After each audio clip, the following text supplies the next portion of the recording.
Good afternoon, Mikel. Good to see you. Can we start off with team news first of all for Saturday? No real news, to be fair. The ones that are long-term, they remained not available, and the rest, no other news. Ben White was obviously on the bench on Saturday. Do you think he's ready to start potentially? He is ready to play. Whether to start or not is a decision we'll make tomorrow, but he's certainly available now to be part of the group. A question on the Champions League. You've got PSV Eindhoven in the last 16. What's your reaction to it? Do you see it as a big opportunity to get to another quarter-final? Well, we played against them. They are a really good team.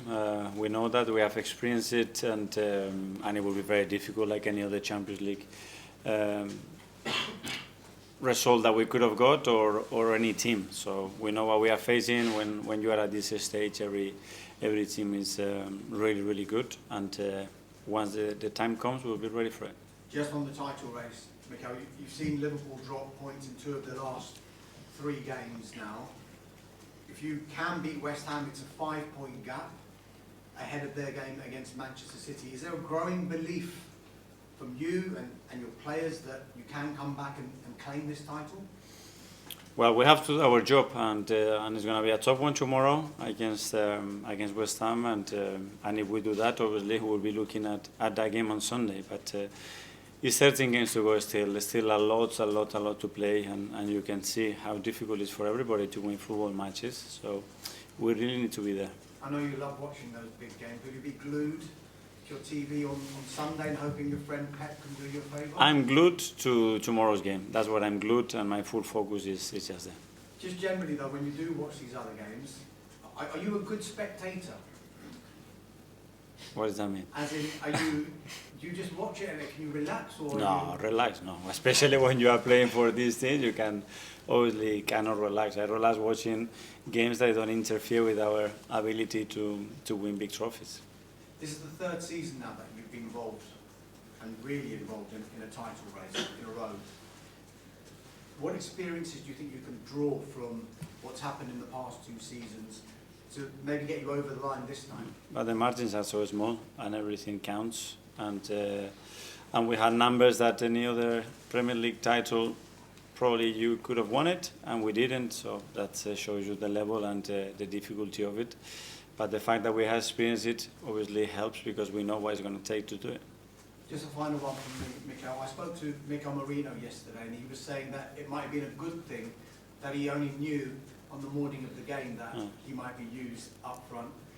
I'm guessing that you might have given him more of a warning this time ahead of this game. Have you? No. But not to him or to other players, and especially because I want the players, when they're on that pitch, that they are feeling what they are doing and they're taking the initiative, and I don't players that they are thinking about what if tomorrow I have to do certain things. That's why I did it. Thank you. Thanks so much. We'll go to Alice from the Premier League. Hi. That decision to play Marino as a makeshift striker against Leicester was labelled by some as an experiment that paid off. I just wonder, is that how you describe it too, or is there more to it than that? Well, if there's something that we haven't done or he hasn't done in his career is to try, it's called experiment, that's it then. And at the end it's trying to fit the qualities that we have within the squad, within the players, to actually want to deliver. And what the game is requiring or the opposition is requiring, I would take it more into that that aspect than the other one, but after it has to work. If not, it's not the right call. Sure. Given you're essentially challenging for the title without a recognised striker now, are there any young forwards or perhaps hidden gems that you're paying particularly close attention to right now with a view to fast-tracking into the senior setup? Yes, we are obviously. Some other players are training with us now regularly, and they're in our system. They've been in our system for a while, but they've been very, very close, and obviously we might have to use them, and they look ready as well, which is a good thing. So is a situation like this an opportunity then for some? Yes, for sure, and it can appear in any moment, and I spoke about them, so they are ready for it. So West Ham up next for you, of course, on Saturday. Many will be looking at this as an opportunity to put more pressure on Liverpool. Do you see it that way too? I see an opportunity for us to keep winning and to keep making our journey to the goal that we want at the end of the season, which is to win it, and that's the only thing that we can focus on. On wanting to win the league, of course, since their defeat to Plymouth, Liverpool have won just one of their last 3 league games. They travelled to Man City this weekend, as we know, all ifs and buts, of course, but if you beat West Ham and Liverpool lose, come Sunday night, the gap between you is 5 points, plus you have a game in hand. Just how big a weekend could this be in terms of the title race? Yeah, no, but ifs in football and in sport, I don't like them. Let's do what we have to do, and then the if comes, great, but let's make sure that what is in our hands, we do it.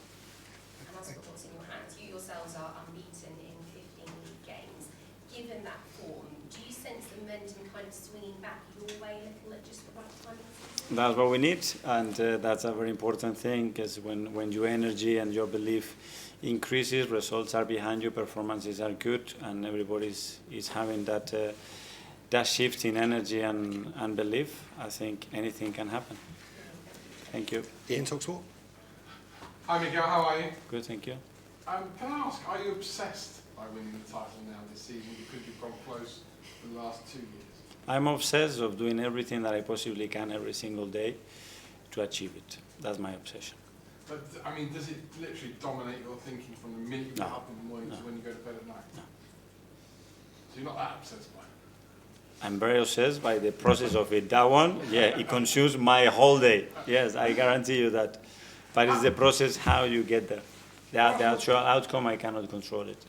How much more difficult is it when you take on a team like West Ham, who most people would say if you played this game 10 times, Arsenal would be 9 of them, i.e. a game you should win? How much more difficult is your team talk to keep your team focused on?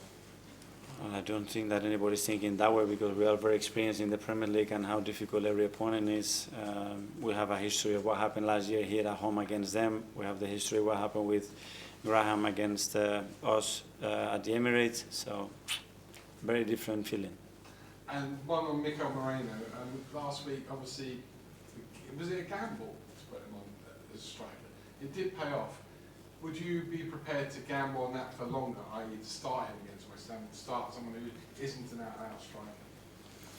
Well, I think obviously every time you play a player, you are betting on that player. You know, it's what is that bet? Is I'm prepared to bet certain amount of money to earn a lot, and not to bet a lot to earn very little. You know, and at the end, that's by putting players in positions and in roles and surrounded by players that we believe it makes sense and it can work and they are comfortable doing it. And one last one on Bukayo Saka. Apparently, his rehab is coming along well. Yeah. A couple of months ago, you said you were going to. A couple of weeks ago, you said you were going to send him away on holiday. You were almost forced him to go and have a holiday because he needed a break.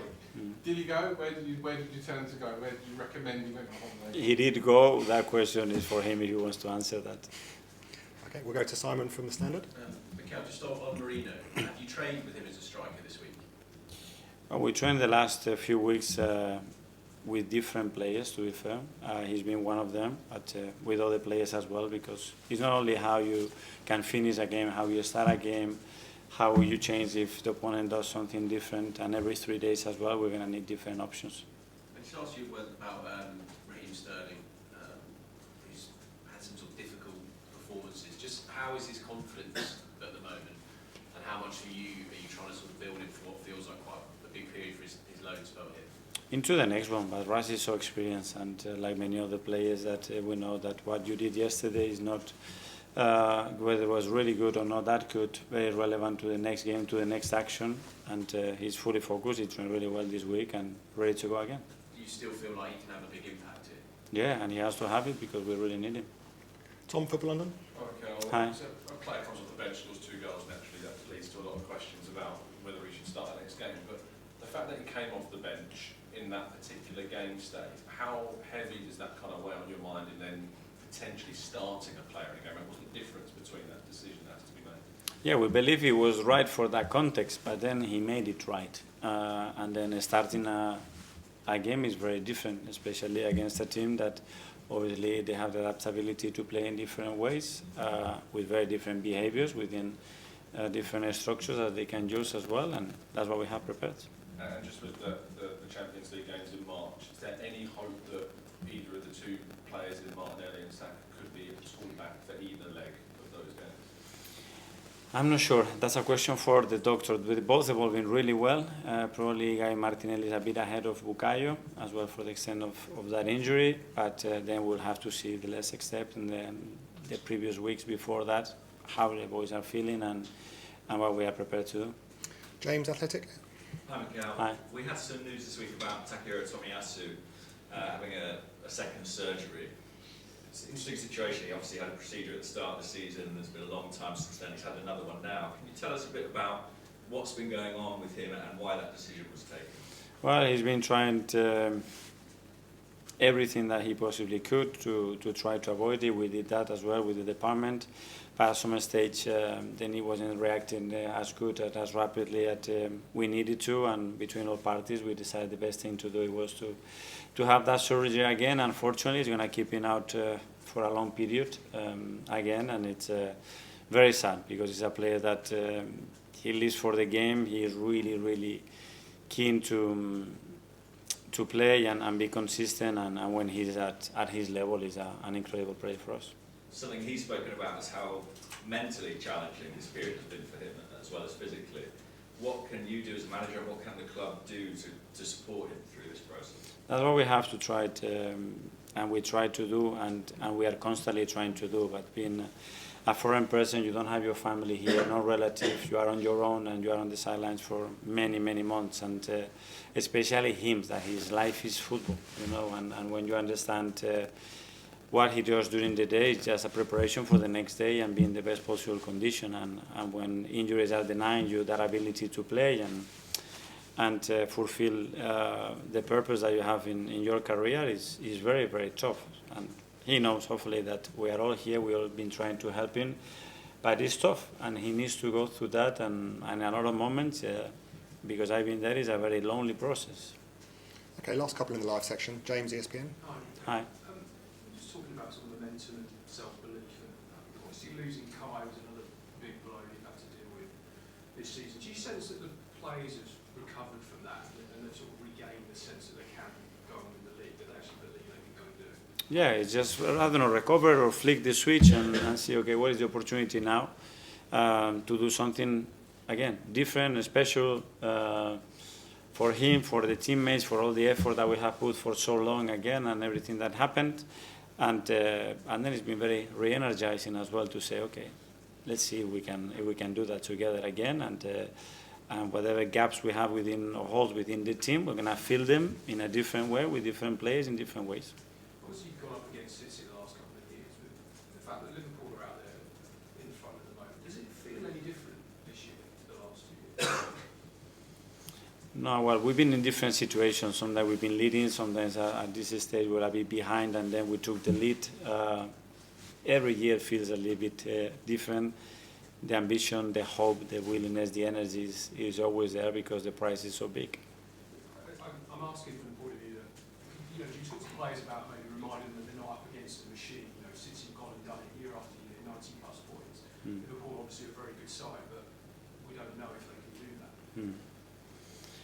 Yeah, we don't know. What you're saying is basically because they've done it for 6-7 years, Man City. It is different, but to be fair, they've been very consistent. They've been an exception of what they've been doing.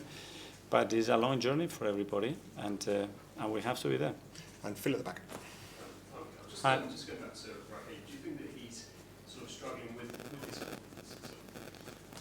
Hopefully not, because we try to give him as much as possible. But that's a question for him. But we are all behind him. We are the best for him, and it's going to be really important, and we need his best. And we need the players only with that mindset, is to be here to impact the team. in terms of what you see when you see him day to day? He seems pretty happy with himself, or is there anything that sort of Yeah, I don't see anything there. And he's a player that is so experienced, and he knows it's about the next action, the next action, and the next action. And apart from that, there is nothing else to live, and he's doing everything that he possibly can to make it work.